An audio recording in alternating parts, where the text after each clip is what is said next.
¿Qué es jartera? Eso es lo que dice cualquier persona, y con toda la razón, cuando debe realizar un trámite ante el gobierno, un trámite engorroso. Como les conté hace unos días, comenzamos por algo que, confieso, era un sueño mío desde hace muchísimo tiempo, y es la reducción al máximo del uso de la huella dactilar. En adelante, esta se pedirá por parte de las entidades públicas solo en aquellos trámites donde sea estrictamente necesario, y en todo caso será a través de medios electrónicos, y no esa molesta, por no decir otra palabra, tinta, para lo cual vamos a autorizar las inversiones que se requieran para que las entidades puedan modernizar el uso de esa nueva tecnología. También eliminamos el requisito de presentar declaraciones extrajuicio, lo que va a facilitarle a la gente las afiliaciones a las EPS, el acceso al subsidio familiar o el trámite de la libreta militar. En ningún caso las entidades públicas podrán pedir declaraciones extrajuicio para resolver las peticiones de los ciudadanos. Igualmente eliminamos, y me complace mucho que así sea, la presentación del certificado del pasado judicial. Ojo, el certificado de pasado judicial como tal deja de existir a partir de hoy. Partimos de la buena fe, y ninguna empresa o entidad podrá pedir a una persona certificar que no ha cometido delitos. Esto no significa, por supuesto, que dejen de llevarse registros de antecedentes judiciales, pero ya no podrán pedirse esos certificados a los ciudadanos como requisito previo, para nada.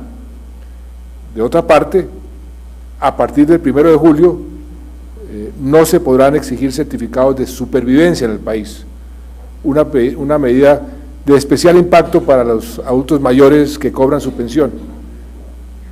Y lo que haremos es verificar directamente con la registraduría en vez de someter a la gente a ese tediosísimo trámite. Ustedes han visto en todas partes las colas de las personas de 80, 90 años esperando todo un día para decir estoy vivo. Eso es una crueldad que también desaparece. No más filas de ancianos.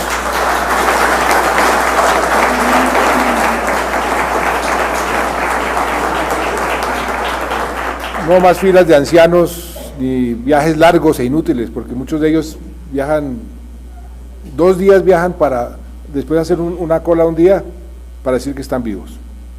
También hemos pensado en los colombianos en el exterior, quienes podrán solicitar apostillajes a través del correo postal, evitando así costosos y complicadísimos desplazamientos. Sobre la convalidación de títulos de otros países, el Ministerio de Educación va a resolver las solicitudes en 2 meses, cuando la institución que otorgó el título se encuentre acreditada, y máximo 4 meses para los demás casos.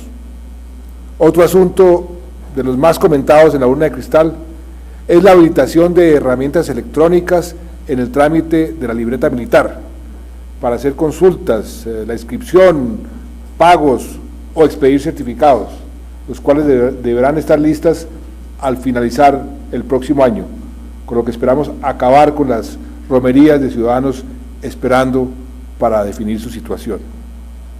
En el campo de la salud sí que tenemos avances en este decreto antitrámites. Hace unas semanas anuncié que las citas de odontología y medicina general tendrán que darse en un plazo máximo de 3 días y con alternativas eficientes, virtuales y telefónicas, para evitar el desplazamiento de la gente. Fue por los trámites en el sector del transporte, del tránsito. Por ejemplo, hoy una persona compra un carro nuevo y a los 2 años tiene que llevarlo a la revisión técnico-mecánica. Así todavía tenga vigente su garantía, que normalmente es de 5 años, y además le cobran una cantidad de plata bastante importante. Eso no tiene ninguna lógica. Por eso, en adelante, la revisión técnico-mecánica para carros particulares nuevos se hará a partir del 6º año de matrícula y no del 2º como está hasta ahora.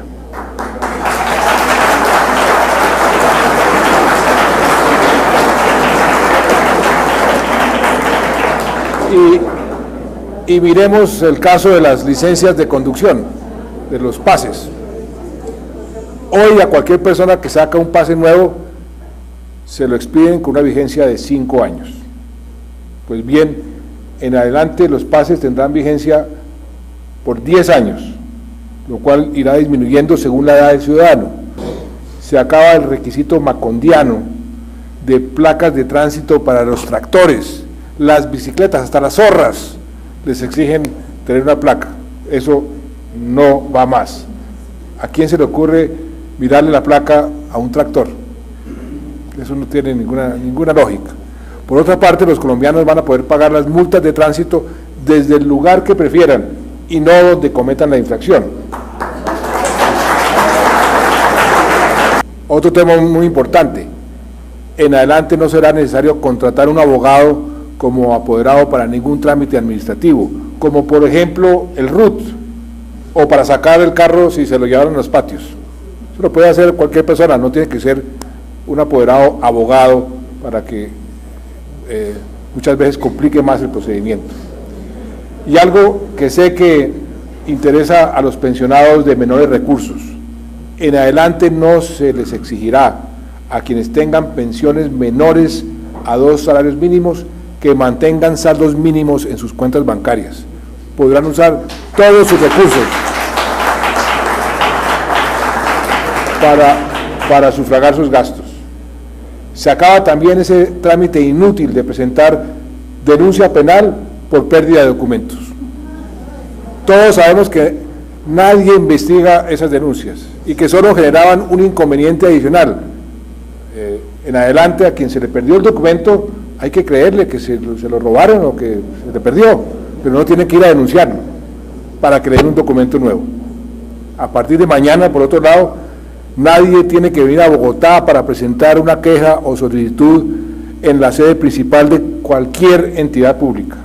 Será obligación del Estado organizar la forma de recibir esas solicitudes o esas quejas en sucursales o en otras entidades facultadas en los diversos municipios del país. Ninguna entidad del gobierno, por otro lado, podrá pedirle al ciudadano que presente un documento autenticado en notaría. Creemos en la gente y sabemos que ese trámite es innecesario. Tampoco podrán las entidades del gobierno devolver solicitudes o formularios a los ciudadanos por errores irrelevantes, porque citaron mal una norma o copiaron mal una palabra.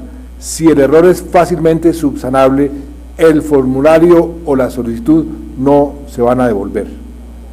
Mucho menos se le podrá exigir al ciudadano la presentación de certificados de pagos hechos a la misma entidad ante la que se hace el trámite, pues es obvio que esta entidad debe tener constancia de ese pago. Ustedes habrán visto: voy a pagar o voy a tener una queja, tráigame el recibo anterior. Entonces se vuelve uno para la casa a buscar el recibo que generalmente se perdió y ahí quedó muertecito. Hay un segundo grupo que se va a beneficiar de estas medidas: los empresarios, muy desgastantes para el sector privado, y así nos lo hicieron saber. Es el llamado certificado previo de carencia de informes por tráfico de estupefacientes, que muchos empresarios de la industria aeronáutica o de la industria naval tramitan ante el Ministerio de Justicia. Ese documento, que sirve para controlar actividades de narcotráfico, no solo es engorroso e injusto con los propios empresarios, sino que también congestiona muchísimo la actividad del Ministerio. De manera que vamos a eliminar la necesidad de ese certificado para que el trámite se haga directamente con la DIMAR y con la Aeronáutica Civil, sin tener que pasar por las oficinas del doctor Esguerra en el Ministerio de Justicia. Igualmente, las empresas bajo supervisión y vigilancia de la Superintendencia de Sociedades que depositen sus estados financieros ante esa entidad ya no tendrán que entregarlos nuevamente a las cámaras de comercio. De hecho, las entidades estatales tendrán acceso a las bases de datos de las cámaras de comercio con el propósito de evitarles a los ciudadanos el trámite de certificados, que ahora podrán ser consultados en línea o internamente. Quien quiera saber a ciencia cierta, por ejemplo, quién es el representante legal de una sociedad, ya no tendrá que pedir un certificado a la Cámara de Comercio, sino que podrá consultar ese dato por Internet. Por otra parte, seguimos profundizando el proceso de digitalización de la DIAN. Las empresas contarán, a partir de julio de este año, con herramientas virtuales para presentar declaraciones y actualizar la mayor parte de la información del RUT, sin tener que incurrir en los desplazamientos y en las filas que hasta hoy se están realizando cada vez que hay una modificación en el RUT. En materia de comercio exterior, vamos a hacer más eficiente la ventanilla única, que hasta ahora ha sido una gran herramienta para todos los trámites de los importadores. Por eso decidimos que las entidades con responsabilidades en esta ventanilla tendrán un límite máximo entre 2 y 4 días para responderle al importador. También atendimos las múltiples quejas de los empresarios que operan establecimientos de comercio.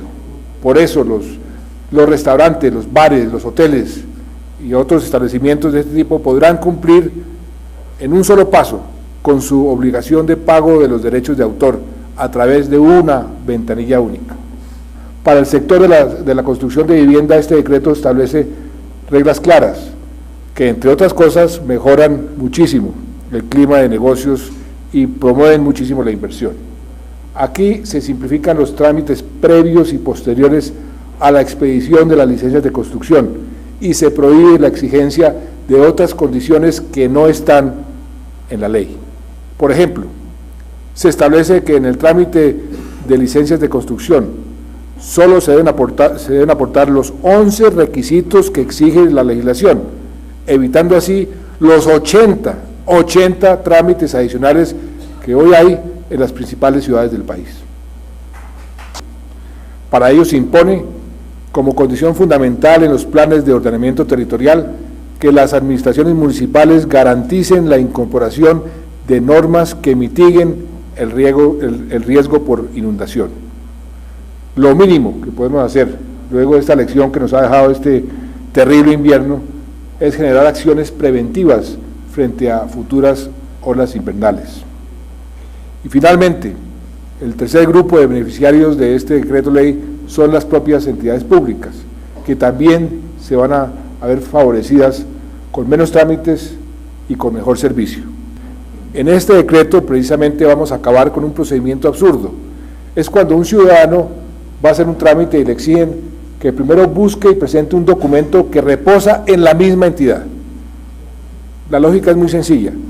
Si uno tiene que hacer 2 filas en el mismo edificio, una para buscar un papel y la otra para entregarlo, la entidad duplica esfuerzos porque debe disponer de 2 funcionarios, uno en cada fila para el mismo trámite. El decreto ordena a los superintendentes que vigilen las diversas ramas de la actividad privada, que usen todas las herramientas a su alcance para que este esfuerzo antitrámites que hacemos en el sector público lo hagan también los empresarios privados.